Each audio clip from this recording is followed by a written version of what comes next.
গরমে বিপর্যস্ত জনজীবন।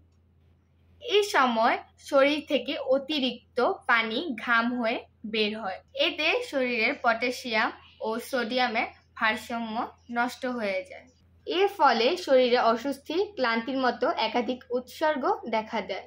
তাই শরীরে হাইড্রেটেড রাখতে হবে। আপনাকে খেতে হবে পানিযুক্ত খাবার। প্রতিদিন 2 থেকে 3 লিটার পানি পান করতে হবে। গরমে লেবু বা ফলের শরবত খাওয়া খুবই উপকারী। ডাবের পানীয় দারুণ কার্যকর। এসব পানীয় খুব সহজে শরীরের পানির চাহিদা পূরণ করবে। ডাবের পানি ও ফলের শরবত খেলে পানির পাশাপাশি প্রয়োজনীয় খনিজ লবণের চাহিদাও পূরণ করবে।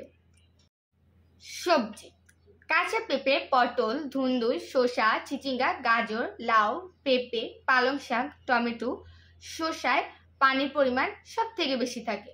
পানি শূন্যতা দূর করতে এই খাবারগুলো অবশ্যই খাবার তালিকায় রাখার চেষ্টা করুন। তাছাড়া পাতলা করে রান্না করা টক ডাল, সজনে ডাল শরীর ঠান্ডা রাখতে সাহায্য করে। যাদের ইউরিক অ্যাসিড বেড়ে যায় তারা এই সময় ঢ্যাঁড়স, বেগুন এড়িয়ে চলুন। মৌসুমী ফল: কাঁচা আম খুবই ভালো পানি শূন্যতা দূর করার জন্য। কাঁচা আমে আছে প্রচুর পরিমাণে পটাশিয়াম, এছাড়া ভিটামিন সি ও ম্যাগনেসিয়াম আছে, যা শরীর ঠান্ডা রাখতে সহায়তা করে। তরমুজ শরীর ঠান্ডা করতে অনেক সাহায্য করে। এতে আছে ভিটামিন ও খনিজ লবণ, যা এই গরমে শরীরের জন্য অনেক। বাঙ্গি একটি খুবই পুষ্টিকর একটি ফল, যা খুবই সহজলভ্য এবং দামেও তুলনামূলক সস্তা। শরীর ঠান্ডা রাখতে বাঙ্গির তুলনা নেই।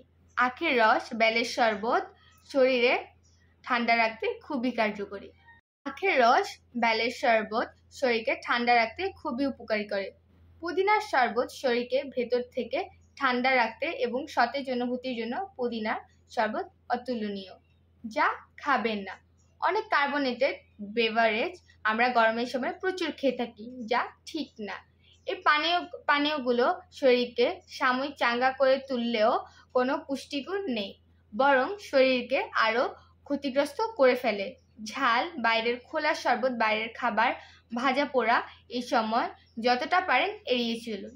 পাতলা ঝোলঝোল খাবার খাওয়া এই সময় সবচেয়ে ভালো। আল্লাহ হাফিজ।